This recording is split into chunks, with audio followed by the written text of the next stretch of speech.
अनेक कामं विकासाची कामं बंद आहेत, अनेक बंधारे फुटलेले आहेत, त्याचप्रमाणे अनेक विहिरी बुजलेल्या आहेत, जमीन खरडून गेलेली आहे. याचा मावेजा त्याचप्रमाणे काम करण्यासाठीची तरतूद आणखी झालेली नाही. काही बंधारेच फक्त अडवलेले आहेत 10-12, बाकीचे जवळजवळ 50-60-80 बोर्ड अडवलेले नाहीत. त्यासाठी आम्ही धरणे आंदोलन धरलं होतं आणि ते आता सर्व अधिकाऱ्यांबरोबर चर्चा केल्यानंतर आमचं समाधान झालेलं आहे.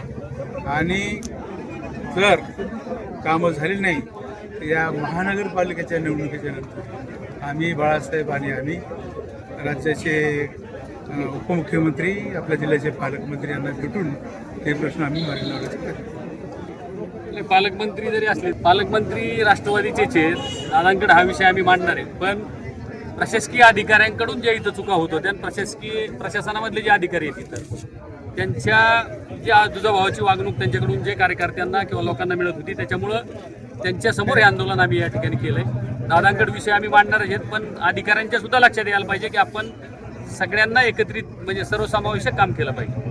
त्यानंतर आम्ही तीव्र आंदोलन करू. परत कारभार म्हणजे लोकप्रतिनिधी जे आत्ताचे आहेत त्यांच्याकडून सांगितलं जातंय की अमक्याचे कामं करायचे, अमक्याचे करायचे नाहीत, असं वास्तविक पाहता लोकप्रतिनिधींनी केलं नाही पाहिजे. ज्या राष्ट्रवादीच्या ग्रामपंचायती आहेत त्याचे मास्टर बंद करायचे हे तिथून सांगितलं जातं, असं अधिकारी आम्हाला सांगते.